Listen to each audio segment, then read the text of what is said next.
Et bienvenue sur l'Initial Location. On parle d'immobilier, de voitures, de vous, de moi, d'un peu de tout. Aujourd'hui, on va parler IMO. De nouveau, est-ce une bonne idée de louer à un couple marié, un couple divorcé, recomposition de ménage, célibataire, tout cet aspect-là. Alors bien sûr, on ne peut pas faire de discrimination, patati, patata, les animaux. Vous connaissez tous le disclaimer là-dessus. Si quelqu'un ne gagne pas d'argent, il n'est pas obligé de vous prouver ses revenus. Donc oui, c'est totalement normal. Si quelqu'un débarque, il n'a pas un rond et qu'il veut louer une maison à 10 000 euros, ah ben voilà, il ne faut pas le discriminer.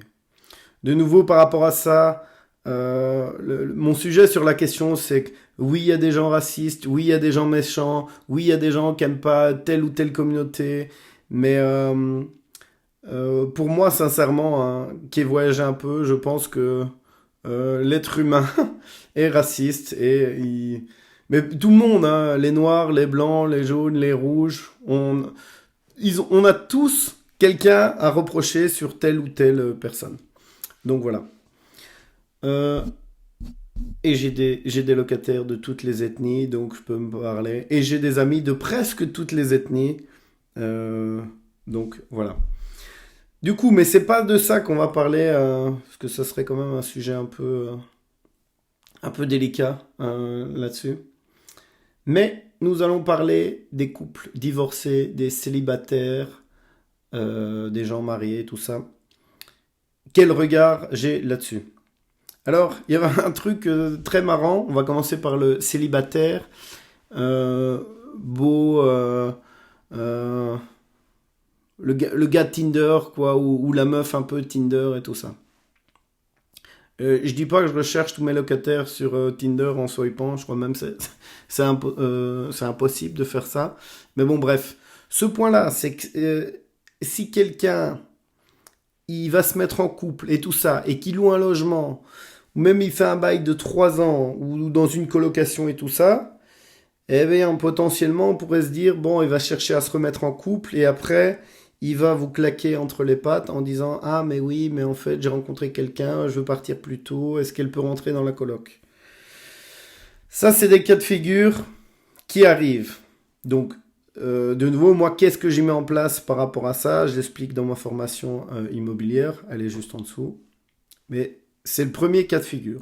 Après, il y a l'autre cas de figure où on se dit, ah ben génial, j'ai trouvé un couple, ils sont à deux, ils s'aiment, tout le monde travaille, ça va être super, tout va bien se passer.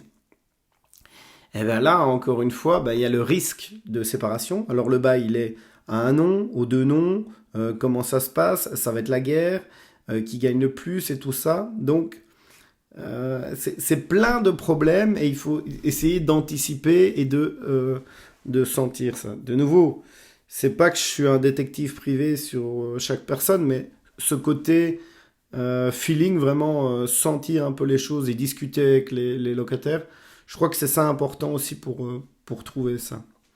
Alors, de nouveau, est-ce que c'est discriminatoire si on se rend compte que quelqu'un a des problèmes mentaux, a des problèmes d'argent, a des problèmes de couple, a des problèmes de drogue, a des problèmes d'alcool?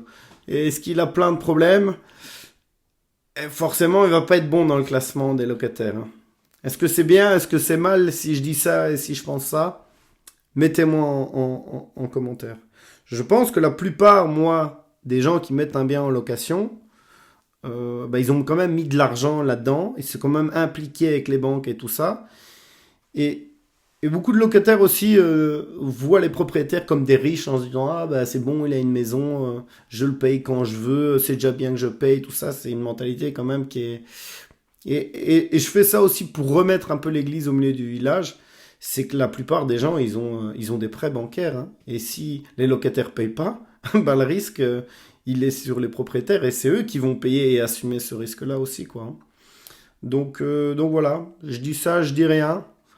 C'est pas si compliqué que ça. C'est pas si facile d'encaisser des loyers comme on dit. Il y a eu tout ce qui est en amont. Et il faut l'avouer aussi, parfois on est un peu sur les nerfs par rapport à des travaux qui se passent pas bien. L'entrepreneur, la banque, la trésorerie. Parce que nous aussi on a notre vie et nous aussi on a des problèmes. Donc voilà. Et puis le dernier cas de figure, c'est les divorcés. Alors c'est un peu la situation d'urgence. Ils sont tout le temps dans l'urgence, vite, vite, il me faut un logement. Pareil, essayer de dénouer un peu, de parler avec la personne pour voir si après elle dit ah non, j'annule, je vais retourner avec mon mari et tout ça, et vous avez stoppé les démarches. C'est aussi tous des trucs que j'ai vécu et quand ça arrive, on se dit bon, ouais, c'est bien, je suis content pour toi, mais tu m'as fait quand même perdre pas mal de temps et tout ça. Donc il y a deux, trois petits tips que je mets aussi dans ma formation pour essayer de se prémunir en fait de ça, hein, de tout ça. Et l'autre point, bah, je referai une autre vidéo là-dessus, c'est par rapport à la communication en phase de recherche. Qu'est-ce qu'il faut mettre en place là-dessus. Donc voilà, si ça vous intéresse, si vous voulez vous former, les liens c'est juste en dessous. Si vous êtes d'accord, pas d'accord. Si vous voulez en débattre aussi, il y a mon podcast qui est en ligne. Euh, et je trouve que ça peut même être intéressant de... Si vous êtes par exemple un locataire et que vous avez eu plein de merde, plein de soucis avec vos propriétaires, on pourrait faire un débat à deux ou dire on inverse les situations, une sorte de jeu de rôle comme ça, je pense que ça peut être sympa. Donc voilà, si ça vous intéresse, laissez-moi un message, likez, partagez. Si vous trouvez que je dis que de la merde, mettez-moi un dislike, insultez-moi, allez-y. Ciao ciao, à plus.